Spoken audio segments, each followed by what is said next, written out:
Hello दोस्तों, आज की कहानी है नाजायज रिश्ता भाग 15। दूसरे दिन सतीश जब उठा तो उसके सर बहुत तेज दुख रहा था।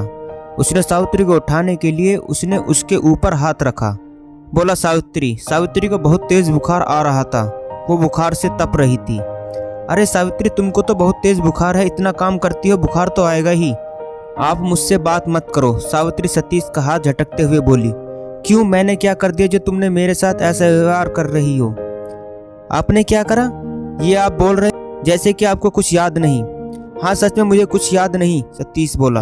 ये देखो, उसने पीठ घुमाई, देख लो अपनी रात की करतूत, सावित्री गुस्से में बोली। ये मैंने किया? नहीं, ये मैं कैसे कर सकता हूँ? तुम तो मेरी जान से भी अजीज हो। और सतीश की आंखों में आंसू की धारा फूट पड़ी।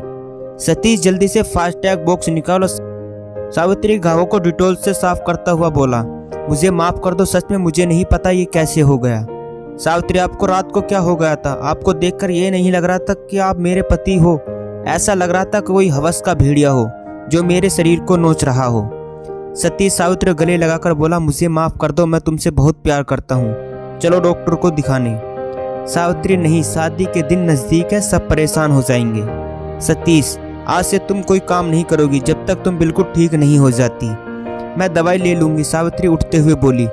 नहीं, मैंने बोल दिया, आज कोई काम नहीं करोगी तो कोई काम नहीं करोगी, आराम करो। सावित्री, ठीक है बाबा, मैं आराम करूंगी, अब तो ठीक है। हाँ, अब तुम आराम करो, सतीश बेड से उठता हुआ बोला। सतीश रसोई में गया। उसने देखा रसोई में नेहा शॉर्ट पहनकर खड़ी है। नेहा, तुम इतनी सुबह यहाँ क्या कर रही हो? सतीश ने नेहा को पीछे से पकड़कर बोला। अरे जीजू, आपकी सुबह से ही रोमांटिक मूड में रहते हो।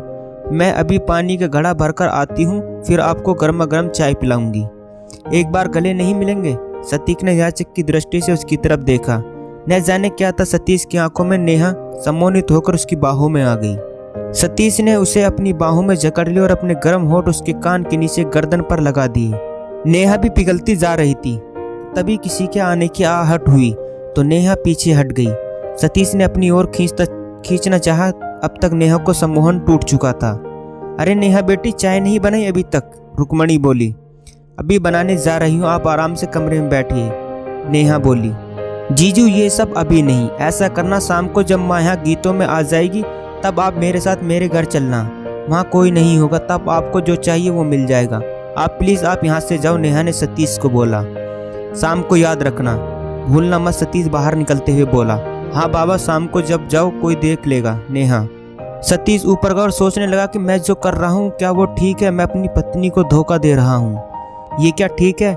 मैं ऐसे कैसे हो गया हूँ? सावित्री कितनी अच्छी है, मैं उसे धोखा कैसे दे सकता हूँ? वो ये सोच ही रहा था, किसी ने सतीश के कंधे पर हाथ रखा। चौंकते पीछे पलटा और मामा जी आप हो? सतीश बोला। अरे कल रात को कहाँ चले गए थे? वापस आए ही नहीं छत पर, मामा बोले। कहीं नहीं, फोन आ गया था तो मैं बात करते करते नुक्कड़ पर आ गया था। अच्छा कोई बात नहीं, आज थोड़ा गाँव के बाहर जो मंदिर है, आज हम सब वहाँ दर्शन करने जा रहे हैं, तुम भी आ रहे हो ना?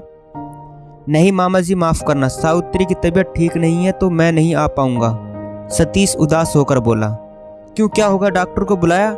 नहीं नहीं, अभी तो उसने दवाई ली है, अब वो आराम कर रही है। ठीक है, तुम भी अब नीचे आ जाओ, नहीं तो तुमको भी डॉक्टर के लिए जाना पड़ेगा। आप चलिए, मैं आता हूँ, सतीश बोला। मामा जी गुनगुनाते हुए नीचे चले जाते हैं। सतीश भी नीचे आ जाता है। जब वो कमरे में दाखिल होता है तो देखता है कि सावित्री बिस्तर पर नहीं है। वो बाथरूम में देखता, सावित्री वहां भी नहीं थी। अब ये कहाँ चली गई? सतीश सोच ही रहा था कि सावित्री चाय और नाश्ता लेकर आती दिखी। कहाँ चली गई थी तुम? मुझे चिंता हो गई थी। और तुम तो नहा धोकर तैयार हो, कहीं जा रही हो? सतीश ने आचार्य से पूछा। हाँ, सब मंदिर जा रहे हैं तो मैंने सोचा हम दोनों भी मंदिर में भगवान के दर्शन करके आते हैं, सावित्री ने चाय और नाश्ता रखते हुए कहा। मैं नहीं जा पाऊंगा, थोड़ा ऑफिस का काम है, वो करके भेज देता हूँ, फिर मैं एकदम फ्री हूँ। फिर मैं अकेली क्या करूंगी? मैं भी रुक जाती हूँ, सावित्री बोली। तुम तो जाकर दर्शन करके आओ, अगली बार हम दोनों जोड़े से चलेंगे। ठीक है, आप नाश्ता कर लो, नीचे खाना बना रखा है, आप खा लेना। ठीक है, तुम मेरी चिंता मत करो, तुम अपना ख्याल रखना। सावित्री और सभी लोग मंदिर जाने के लिए बाहर निकलते हैं। तभी नेहा आ जाती है। अरे नेहा बेटा, तुम भी मंदिर चल रही हो ना हमारे साथ? रुक्मणी बोली। नेहा ने चारों तरफ देखकर कहा, नहीं मेरी तबीयत ठीक नहीं है, आप लोग दर्शन करके आइए। जीजू नहीं दिख रहे, नेहा बोली। वो नहीं जा रहे, उनके ऑफिस की कोई फाइल पेंडिंग है, उसको पूरा करेंगे, सावित्री बोली। सुनो नेहा, तुम एक बार तुम्हारे जीजू को खाने का पूछ लेना, सावित्री ने कहा। दीदी आप चिंता न करो, मैं जीजू को खाने पीने का पूरा प्रबंध कर दूंगी, आप बेफिक्र होकर जाइए, नेहा ने कुटिल मुस्कान के साथ कहा। ठीक है, हम निकलते हैं, पहुंचने में 2 घंटे लग जाएंगे, मामा जी बोले। हाँ हाँ चलो, निर्मल बोला। सब अपनी अपनी गाड़ियों में बैठे उनके घर से 6 कारों का काफिला मंदिर की तरफ रवाना हो गया। अब घर में केवल रमा काकी, नेहा और सतीश ही थे। नेहा अंदर जाकर रमा काकी को बोलती है, काकी लाओ मैं भी हाथ बटा देती हूँ। रमा बेटी तुम नहीं गई? काकी नहीं काकी, मन नहीं था। नेहा चलो जो हुआ अच्छा हुआ, अब तुम यहाँ रुको, मैं घर जाकर आती हूँ। क्यों, क्या हो गया? नेहा बोली। कुछ नहीं, घर पे लड़की को देखने वाले आ रहे हैं तो मुझे जाना पड़ेगा। सबके आने से पहले आ जाऊंगी, काकी बोली। ठीक है काकी, आराम से आ जाना। काकी चली जाती। अब नेहा का रास्ता साफ हो चुका था। अरे जीजू आप नहीं गए? नेहा ने कमरे के अंदर घुसते हुए नहीं, उसने लैपटॉप पर काम करते हुए बोला। मेरी तरफ देखकर बोलो, नेहा ने आगे बढ़ते हुए कहा। बस करो नेहा, हम पहले ही काफी आगे बढ़ चुके हैं, मुझे डर लगता है। सतीश ने नेहा को आगे आने से रोकते हुए कहा, पर नेहा कहाँ मानने वाली थी। उसने सतीश को अपनी बाहों में भर लिया। नेहा ने खुद को पूरी तरह सतीश को सौंप दिया। सतीश भी हुस्न से खेलने को उतावला हो रहा था। फिर दोनों ने जी भरकर प्यार किया और थोड़ी देर में जब तन की ज्वाला शांत हुई तब उन्हें अजीब सी खुशी मिली। सतीश नेहा से अलग होते हुए बोला, नेहा ये हम सावित्री के साथ क्या कर रहे हैं? सतीश के जिस्म से चिपकती हुई बोली, जो हो रहा है होने दो, तुम खुश हो ना? सतीश नेहा बोली। एक बात पूछो, अगर तुम्हें बुरा ना मानो तो? सतीश नेहा के बालों पर हाथ फेरते हुआ बोला। हाँ पूछो, क्या पूछना है? नेहा ने सतीश के सीने पर हाथ रखकर कहा। हाँ पूछो, क्या पूछना है? नेहा ने सतीश के सीने पर हाथ रखकर कहा, तुम बोल रही थी तुमको सब बदचलन कहते हैं और तुमने ये भी नहीं बताया कि तुम किसी से प्यार करती थी, उसके साथ भी तुम्हारे संबंध थे। तुमको किसने बोला ये सब? नेहा बोली। किसी ने भी बताया? तुम ये बताओ ये सच है या नहीं? ये सब झूठ है।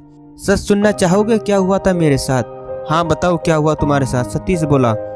तुमको लगता है मेरे ससुराल वाले गरीब थे? नहीं, मेरी शादी राजस्थान के ऊंचे तबके के लोगों के यहाँ हुई थी। मेरे पति की मौत अभी नहीं हुई, वो तो 6 साल पहले ही रोड एक्सीडेंट में मारे गए थे। पति की मौत के बाद मैं 5 साल तक किसी मर्द का स्पर्श नहीं किया था।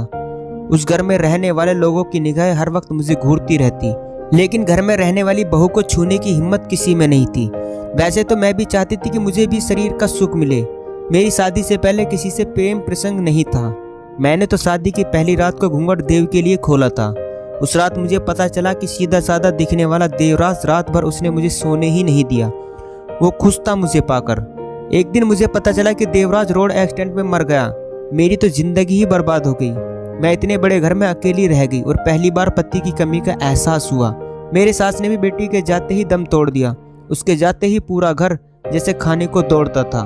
मैं एक कमरे में लेटी लेटी पुरानी यादों के बारे में सोचने लगी।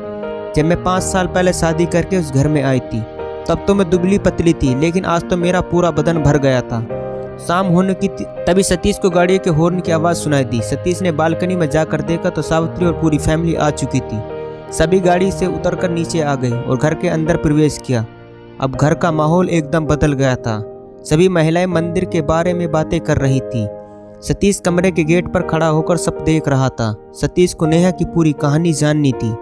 उसके लिए सतीश को एकांत चाहिए था। उसने सोचा क्यों ना मैं एक दिन के लिए सावित्री से बहाना बनाकर शहर चला जाऊं। शिक्षा, हमें कभी भी अपनी पत्नी को धोखा नहीं देना चाहिए और न ही कभी किसी लड़की के झांसे में आए। शादी के बाद दूसरी लड़की जीवन में आने से परिवार बिखर जाता है।